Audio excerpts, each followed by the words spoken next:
Philip II of France may be remembered for his contributions to France, including the construction of the Louvre. But his reign is also marked by a scandalous and cruel chapter, his treatment of Ingeborg of Denmark, the queen he rejected and imprisoned for decades. Philip and Ingeborg were married on the very same day they met, but within hours of the wedding, Philip was desperate to be rid of her. He demanded an annulment, though the true reason behind his disgust remains a mystery. Some historians speculate there was something about Ingeborg that deeply unsettled him, a dark secret he took to his grave. Philip's early life was one of careful maneuvering and political strategy. Born in 1165 to King Louis VII and Adela of Champagne, he was his father's first and only surviving son after 4 daughters from previous marriages. His father, already in failing health, crowned Philip as co-king at just 15, ensuring a smooth succession. Less than a year later, Louis VII died, leaving Philip to rule France alone. Though Philip was a formidable king, his treatment of his wives was nothing short of brutal. His first wife, Isabella of Hainaut, was a mere 10 years old when they married. While their union secured valuable land for France, it was Philip's mother, Adela, who opposed the marriage, partly because Isabella had been previously betrothed to her own nephew, Henry of Champagne. Despite Adela's objections, Isabella became queen in 1180, but she struggled to fulfill her most important duty, providing a male heir. Philip's frustration grew, and tensions increased when Isabella's father sided with Flanders in a war against France.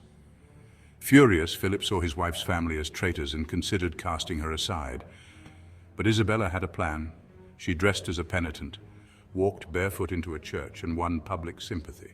The people demanded Philip keep his queen, and with mounting pressure, he had no choice but to accept her. However, Isabella knew her place was not secure without a son. In 1187, she finally gave birth to a male heir, Louis VIII, securing her position. However, tragedy struck in 1190 when Isabella died due to complications from childbirth after delivering twin boys, both of whom perished soon after. At the time of her death, Philip was away fighting in Normandy, locked in a bitter struggle with Richard the Lionheart of England. With Isabella gone, Philip sought a second wife, and in 1193 he wed Ingeborg of Denmark. The marriage should have been a powerful political alliance. Her father, King Valdemar I of Denmark, was a strong ally, but something about Ingeborg repulsed Philip immediately. During their wedding feast, Philip became noticeably pale and sickly, unable to hide his distress. Within hours, he had sent Ingeborg away to a convent and rushed to Pope Celestine III, demanding an annulment on the grounds that the marriage had not been consummated. But Ingeborg fought back. She swore the marriage had been consummated and refused to accept the annulment.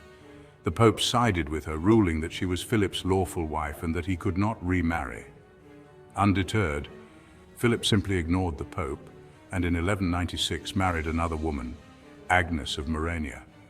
His defiance led to the excommunication of France, plunging the kingdom into religious turmoil. Even this did not sway Philip, who continued to live with Agnes and had 2 children with her. Meanwhile, Ingeborg remained Philip's prisoner. She begged for mercy, writing letters detailing her miserable conditions, including mistreatment and starvation.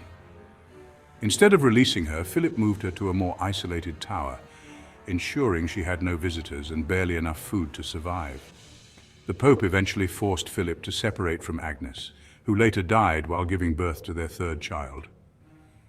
But even with Agnes gone, Philip refused to take Ingeborg back as his wife. He tried once more to have the marriage annulled, this time claiming witchcraft had made it impossible for them to have marital relations. The Pope refused.